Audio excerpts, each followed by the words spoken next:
common test for update 9.17.1 has started. A new branch of heavy tanks appeared in the German tech tree. Top Japanese heavy tanks received howitzers. The British medium tanks and American tank destroyers became faster. Some premium vehicles were buffed. The game interface was improved. Significant changes were made to strongholds. We'll tell you more right now. How did the German tanks change? Considering German heavy tanks, we had the following problems. These tanks were made many years ago and they're not relevant anymore.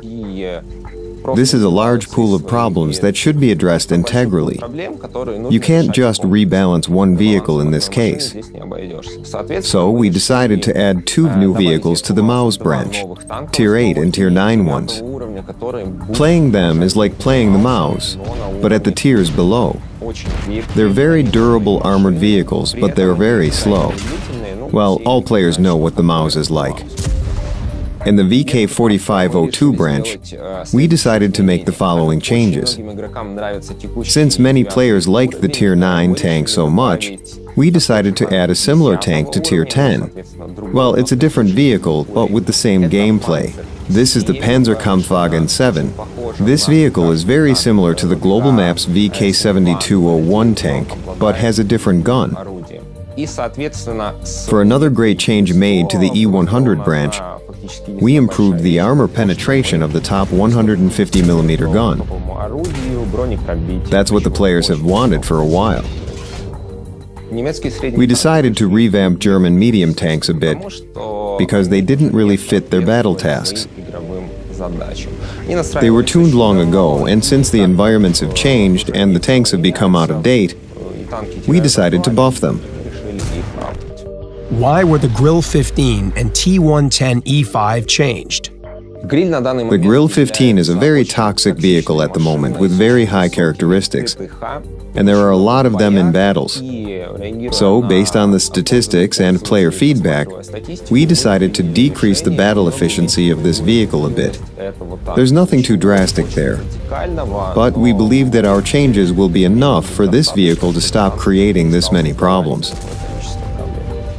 The T110E5, although it's not as toxic as the Grill, it is very difficult to fight against this vehicle in certain situations.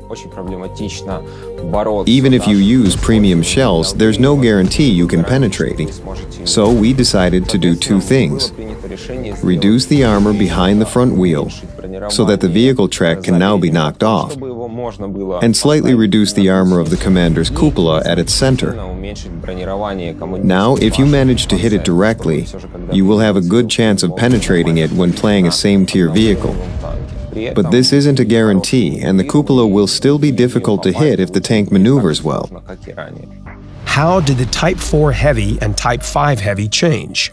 At the moment, Japanese heavy tanks have a very nice feature, their howitzers. Players love these guns, but in the initial concept, the howitzer guns disappeared after Tier 8 tanks. So the players didn't really want to research these vehicles, since they'd be without the weapon they'd grown accustomed to.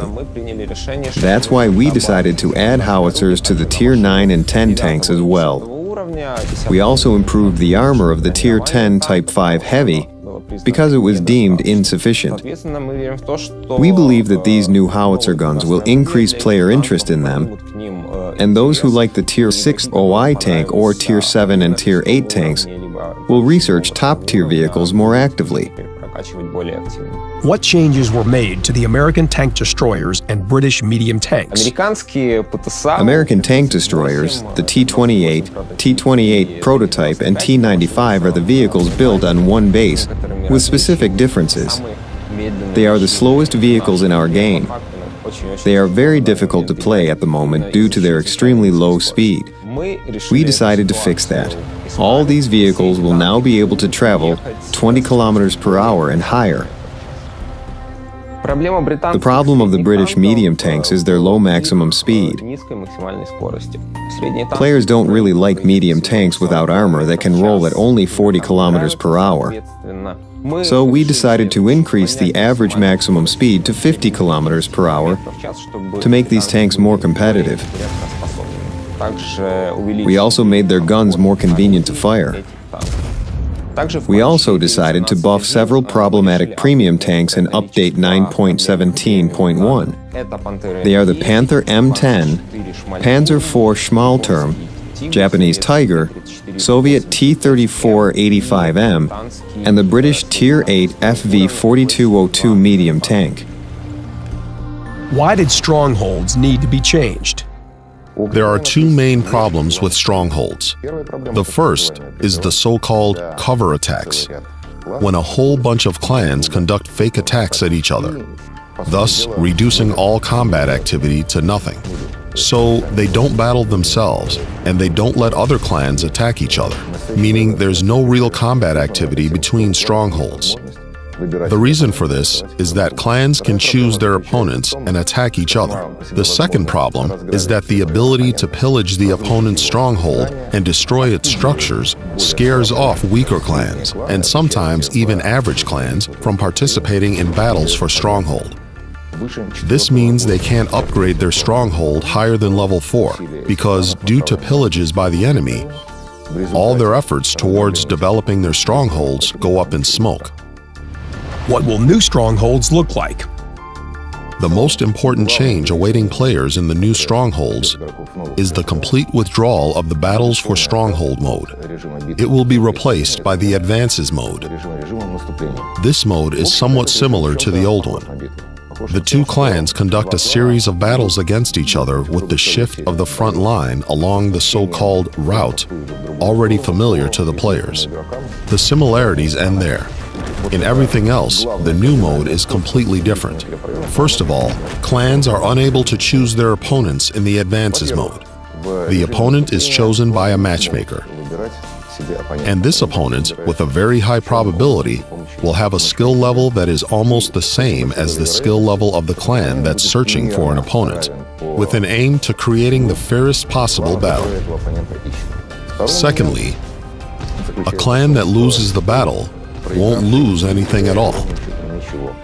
The victorious clan will still receive industrial resource, and the size of the earned industrial resource will depend on both how far this clan advanced along the route and the level of their own stronghold. Since we removed the Battles for Stronghold mode, another thing many clans found unpleasant, the obligatory defense period, will also go away. Now, clans can choose whether or not they want to play the Advances mode. It's entirely optional, but beneficial. Currently, both skirmishes and advances are the open modes, so clans can invite legionnaires. And what's important, these legionnaires can be clan or non-clan players. We aim to make it easy for players to find battles when they want to fight. Perhaps to the regret of some clans, we abandoned the war department. There will be no such structure in the new strongholds. However, clans will receive certain compensation for it. Also, clans will still have the opportunity to earn gold by playing skirmishes and advances. They can do so in the War Games mode. This is a competitive mode for the clans that take part in the wars between strongholds. But this isn't everything. The battle interface was also changed and improved. Now players can adjust the width of damage indicators. The panel of received damage will let you know who has shot at you and with what type of shell. These changes will help players react faster when it matters most. Simplified vehicle characteristics in the garage became more informative. Now you can clearly see how specific equipment affects the vehicle characteristics. The tank carousel was also improved. Now it displays information about victory percentage, mastery badges, and marks of excellence on the gun. We continue to give more vehicles HD visuals. In Update 9.17.1, more than 20 vehicles received their new models. That's all for now. Take part in the testing. Leave your comments and feedback. Together, we can make the game better.